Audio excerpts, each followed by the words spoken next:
Nos últimos tempos, vem surgindo várias campanhas coordenando projetos pedagógicos que trazem discussões de gênero e sexualidade para as salas de aula. Essas iniciativas se baseiam em duas suposições. Primeiro, que a identidade de gênero e orientação sexual podem ser impostos de uma pessoa para outra.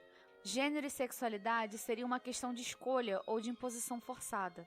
Segundo, que existe um movimento entre escolas, professores e projetos pedagógicos governamentais para impor certas identidades de gênero e orientações sexuais que contrariam o modelo de família tradicional.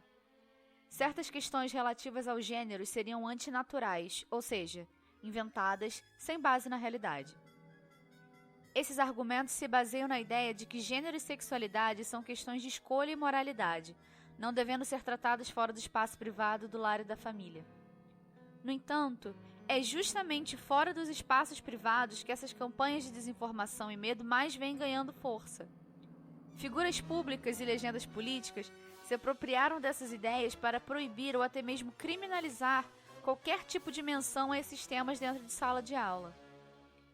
Em 2011, o governo federal decidiu suspender a subdistribuição da cartilha anti-homofobia na rede pública de ensino. A pressão para essa medida veio principalmente de parlamentares ligados à bancada evangélica. Um comentário comum entre os opositores da cartilha é de que o material poderia incentivar a homossexualidade entre os alunos das escolas. Em 2014, o Congresso aprovou o Plano Nacional de Educação, retirando todas as menções aos termos gênero, sexualidade ou orientação sexual do texto. Na época, os congressistas que pressionaram para a retirada dos termos alegaram que essas ideias deturpariam os conceitos de homem e mulher, destruindo o modelo tradicional de família. Em 2015, foi aprovado no município de Campinas o projeto que ficou conhecido como Emenda da Opressão. A emenda proibia qualquer política de ensino que envolvesse os termos gênero e orientação sexual, denominando esses conceitos como parte de uma ideologia de gênero. A crítica que condena estudos de gênero e sexualidade como ideológicos retoma um debate há tempos superado, sem muitas preocupações em definir os conceitos e ideias que estão sendo utilizados nessa crítica. A ótica conservadora define ideologia como um discurso ficcional e simplista que se apresenta como verdade a ser assegurada em última instância pelo controle total do poder governamental. A lógica aqui é que qualquer conhecimento que não seja neutro é ideológico, ou seja, inventado e mal intencionado. Percebemos em falas e depoimentos representando a ótica conservadora que a ideologia de gênero aparece como uma mistura entre senso comum e ignorância a respeito do que se está sendo discutido. No próprio texto da Emenda da Opressão, a necessidade de provocar medo através de desinformação é uma constante.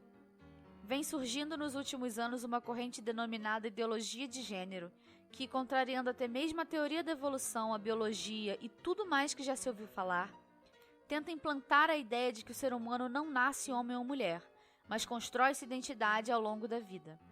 Projeto de emenda da Lei Orgânica do Município, do vereador Campos Filho.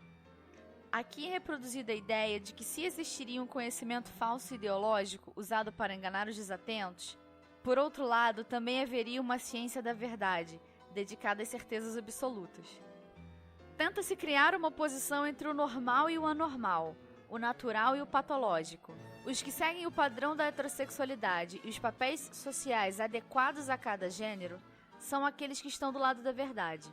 Os que não seguem pelo mesmo caminho são considerados promovedores de mentiras e doenças que precisam ser curadas. Por outro lado, essa lógica escolhe ignorar que há anos a homossexualidade, um exemplo de comportamento que fugiria à norma, deixou de ser considerada uma doença ou distúrbio pela Organização Mundial de Saúde pela simples razão de que não há qualquer comprovação científica que considere a homossexualidade como uma patologia. Na sessão da Câmara Municipal de Campinas, que aprovou a Emenda da Opressão, comentários de grupos favoráveis ao projeto eram um lugar comum. Segundo Alice Godoy, do Laboratório Interamericano de Biopolítica, o objetivo da ideologia de gênero é neutralizar qualquer sexualidade.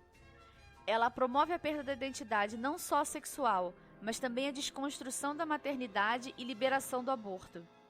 Além disso, desconstrói a linguagem ao usar vocábulos diferenciados para gerar confusão de maneira proposital e acabar com os símbolos usados para identificar os dois sexos.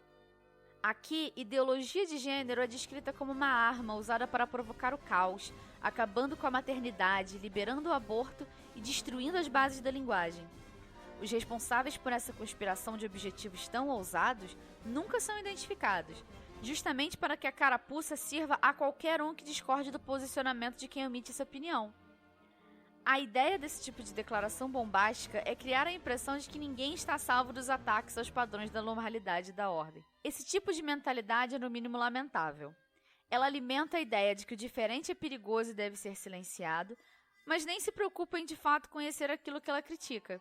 Falas assim só servem para reproduzir discursos de ódio, segregação e violência. Érico Misassi, outro representante do mesmo observatório, cai nos mesmos erros. Pela lógica da ideologia, não existe categorização própria. Trazer esse conceito não protege as mulheres ou os homossexuais. O senso comum de que discussões de gênero querem homogeneizar as relações entre os sexos desconsidera uma questão muito importante. Identidade de gênero não equivale a sexo, nem orientação sexual. Sexo tem a ver com os fatores biológicos e hormonais que diferenciam o feminino de masculino. Isso não está necessariamente relacionado ao gênero, porque gênero fala de fatores sociais que criam hierarquias e relações de poder entre indivíduos. É óbvio que existem diferenças biológicas entre homens e mulheres. Mas não é tão óbvio porque mulheres são mais vítimas de certos tipos de violência, como estupros e agressão doméstica, ou porque os homens estão mais presentes em posições de poder nos espaços da política e do trabalho. O mesmo se aplica para a orientação sexual.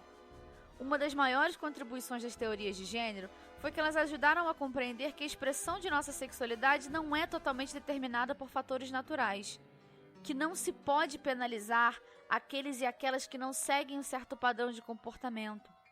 Isso só serviria para alimentar preconceitos e visões intolerantes. Dentro da área de estudos teóricos de gênero, a expressão ideologia de gênero aparece com um sentido completamente diferente daquele empregado pela ótica conservadora.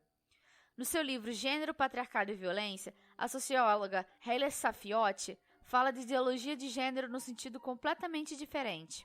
A expressão é usada por ela com a intenção de mostrar que as relações de gênero estão sempre marcadas por hierarquias e dominação, exploração, poder e violência, e estas podem ser transferidas e delegadas a outros. É muito importante perceber as diferenças entre obras de estudiosos da área, como Safiotti, e a simples reprodução do senso comum e desinformação que a ótica conservadora representa. A escolha de palavras de Safiotti tem a ver com um debate conceitual que parte da teoria feminista e dialoga com várias outras obras de autoras dessa área. A ótica conservadora combina os termos ideologia e gênero de forma totalmente arbitrária e não dialoga com outros referenciais, nem se preocupa em justificar as suas escolhas conceituais. A crítica de Safiotti à ideologia de gênero serve para questionar a maneira como que as relações de gênero se constroem, com a intenção de pôr fim na desigualdade entre os gêneros. A crítica da ótica conservadora à ideologia de gênero visa evitar qualquer questionamento às relações de gênero, com a intenção de naturalizá-las, ocultando as várias violências que mulheres e LGBTs sofrem.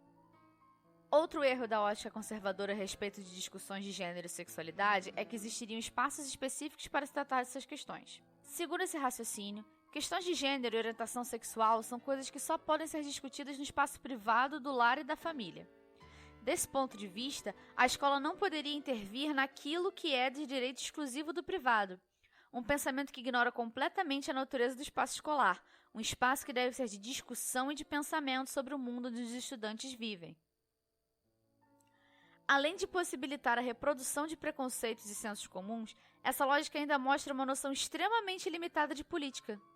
Afinal, o que é uma sociedade democrática onde as necessidades do espaço privado não devem ter voz no espaço público? Esse tipo de tentativa de separar o público do privado deve ser tomado com preocupação, porque é esse tipo de visão restrita que impede o desenvolvimento da democracia. Infelizmente, essa lógica de separar o público do privado, que na verdade busca bloquear qualquer questionamento, apareceu até mesmo nas falas de vereadores presentes na sessão que aprovou a emenda da opressão. Os representantes que falaram a favor dos projetos produziram depoimentos lastimáveis, como o do próprio autor da proposta, Campos Filho. Nosso objetivo é proteger as crianças. Nós não queremos que se faça apologia à ideologia de gênero. A família educa e a escola escolariza. Ou o de outro defensor do projeto, o vereador Jorge Schneider. Não vamos aceitar que uma minoria tenha voz. Amanhã vão dizer que galo e galinha não existe mais, vaca e boi não existe mais. Esse tipo de opinião é um exemplo preocupante de como certos grupos que ocupam posições de poder entendem o processo democrático. Para eles, a democracia se traduz numa ditadura da maioria. Depois da eleição e da contagem de votos, os que venceram podem se dar ao luxo de assumir o controle do Estado e os que perderam devem ser silenciados. Mas será mesmo esse o caso? Será que política deve ser um sistema onde público-privado, Estado e sociedade não podem funcionar em conjunto? Isso não é democracia. Democracia deve ser um regime onde o espaço privado esteja sempre sendo repensado e reconstruído em conjunto com o público. Do contrário, estaremos eternamente repetindo os mesmos erros do passado para justificar as ignorâncias do presente. Susan Moller-Okin, dessa vez uma referência dos estudos da teoria de gênero, nos lembra que nós não podemos entender as esferas públicas, o estado do mundo do trabalho ou do mercado, sem levar em conta o fato de que elas são generificadas, o fato de que foram construídas sobre a afirmação da superioridade e da dominação masculinas. Gênero e sexualidade estão presentes em todos os espaços. Temos duas opções: manter os espaços do lar, da escola, da política separados para que possamos ignorar mais facilmente os problemas do mundo ao nosso redor, ou aceitar que precisamos uni-los para conseguirmos seguir em frente.